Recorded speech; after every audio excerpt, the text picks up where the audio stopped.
ध्वनि तरंग, इसको थोड़ा समझने की ज़रूरत पड़ रही है, क्योंकि काफ़ी ऐसे जो विज्ञान को ही सर्वोपरि मानते हैं, वो इस ज्ञान को हजम करने में सक्षम नहीं हो पा रहे कि मंत्र इतने कारगर हो सकते हैं। तो थोड़ा सा हम बेसिक्स को समझेंगे, ठीक है। विज्ञान के बेसिक्स को समझते हुए आप खुद निर्णय लेंगे कि मंत्र प्रभावशाली कहना उचित है या अनुचित है। ज्ञान तो बोल रहा, शास्त्र तो बोल रहे कि मंत्र में शक्ति है जो मनुष्य को जागृत करनी चाहिए, ताकि मंत्र के लाभ से लाभान्वित हो पाए। पर जो विज्ञान के, साइंस के जानकार हैं, उनको ऐसा लगता है कि ये बेबुनियादी चीज़ है। मुझे एक बात बताइए, आपसे प्रश्न है मेरा, जैसे तबले के एक थाप मारी जाती है तो उसमें से स्वर उत्पन्न होता है। वह स्वर जो भी उस एरिया के अराउंड, यानी जहाँ तक उस थाप की आवाज़ जा रही है, उन लोगों को वह स्वर सुनता है। कैसे सुनता है? वह जो मधुर स्वर है कान के थ्रू भीतर जाएगा और मन के थ्रू विश्लेषण होगा और मनुष्य को अच्छा लगता है। कोई जोर जोर कर गाली दे रहा हो, गुस्से में हो, शब्द उसके जितने भी अच्छे हों पर तुमको बहुत गंदा लगता है। और यही कोई प्रेम में तुमको गाली भी दे रहा हो तो तुम सहजता से स्वीकार करते हो। यानी कि शब्दों में फ़र्क नहीं है, शब्दों के भीतर जो उसकी फ्रीक्वेंसी है, जो उसका एनर्जी है, उसका फ़र्क पड़ रहा है। इतना बात क्लियर होता है। अच्छा, इसको थोड़ा और ऐसे समझो। मैं कह रहा हूँ कि अक्षर जो, यानी कि जो वर्ण हैं वो खोखले हैं, परंतु उनके भीतर जो ऊर्जा है वह खोखली नहीं है। पर उस ऊर्जा को आपको जागृत करना भी आना चाहिए, अन्यथा वह सुप्त ही रह जाएंगे। अन्यथा अक्षरों में कोई जान नहीं होती, अक्षरों में कोई जान नहीं होती। आपने कभी अपनी प्रकृति में नज़र मारी हो? कभी किसी तालाब के पास आप जाइए और तालाब में एक कंकड़, एक छोटा सा पत्थर फेंक दीजिए। उस पानी में जहाँ पर वह पत्थर गिरेगा, रिपल्स क्रिएट होना शुरू हो जाएंगे। एक तरंगे उस जहाँ पर पत्थर गिरा है उसके इर्द गिर्द एक तरंगे बनने शुरू हो जाएंगी।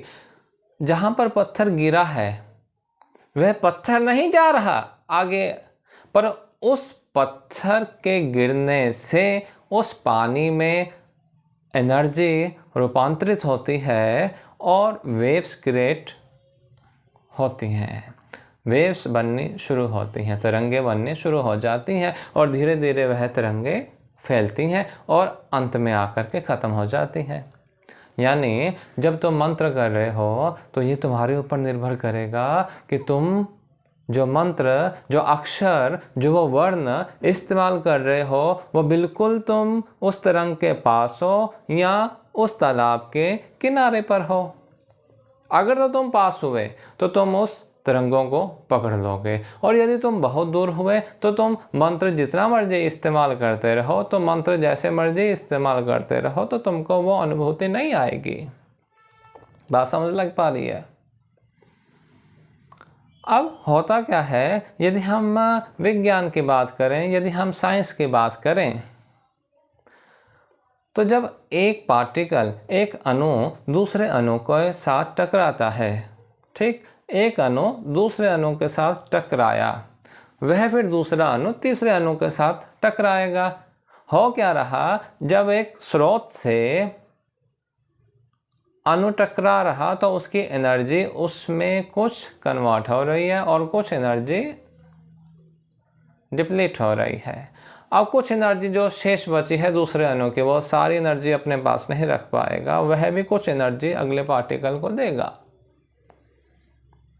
इस तरह से जब बिल्कुल एनर्जी क्षीण हो जाती है, इस पूरे के पूरे को हम बोल देते हैं एक वेवलेंथ बन गई। वेवलेंथ तो नहीं बोला जाएगा, हम बोलेंगे कि वो पार्टिकल जैसे जैसे, यानी कि एक पार्टिकल और दूसरे पार्टिकल के बीच में जो अंतर आया उसको एक वेवलेंथ बोल दिया जाएगा। और जब दूसरे से तीसरे पार्टिकल की तरफ अंतर आया, तीसरे से चौथे तक, चौथे से पांचवें तक, पांचवें से छठे तक, छठे से सातवें तक, इन सब में कुछ डिस्टेंस बनता गया। अब इन सब डिस्टेंस को यदि जोड़ दिया जाए, ये जो तरंग बनी इन सब के डिस्टेंस को, इन छोटे डिस्टेंस को जोड़ दिया जाए तो उसको फ्रीक्वेंसी बोल दिया जाता है।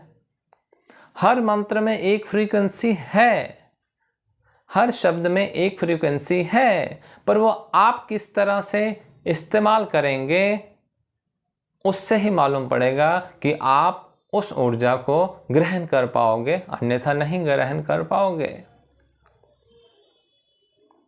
जैसे उदाहरण लिया था, स्टोन को काटने के लिए पूरा इक्विपमेंट यूज़ किया जाता है और रोबोट को बस आपके पेट के ऊपर रखा जाता है और उस रोबोट से आपकी बिना काटा पीटा किए पत्थरें निकल जाती है।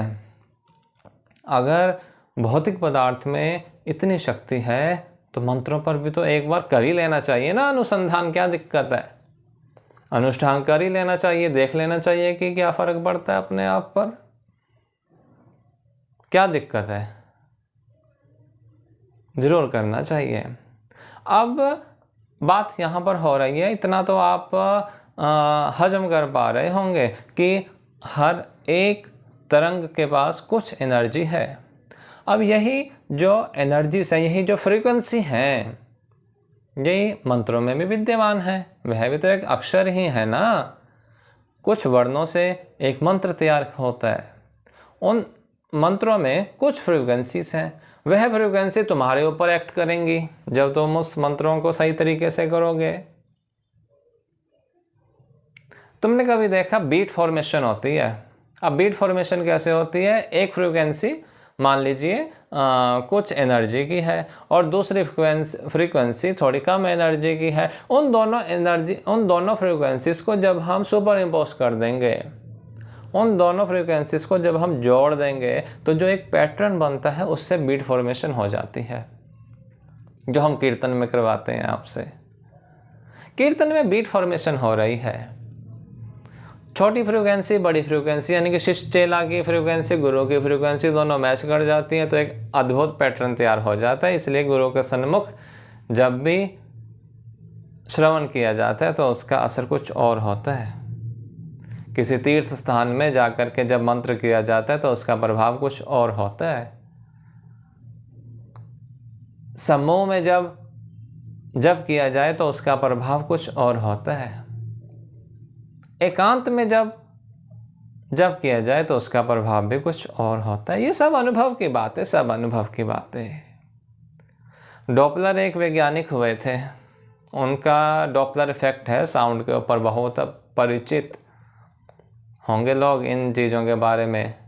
उनका भी यही कंसेप्ट चलता है कि मान लीजिए आप एक जगह पर खड़े हुए हैं और दूर से आपको ट्रेन आती हुई सुनाई दे रही है, उसका सायरन बज रहा है। तो जो लोग वो जैसे जैसे दूरियां बढ़ती जाएंगी उस व्यक्ति की विद रिस्पेक्ट टू ट्रेन, वैसे वैसे ट्रेन की फ्रीक्वेंसी जो मनुष्यों को सुनेंगी उन सब का प्रभाव अलग अलग होगा।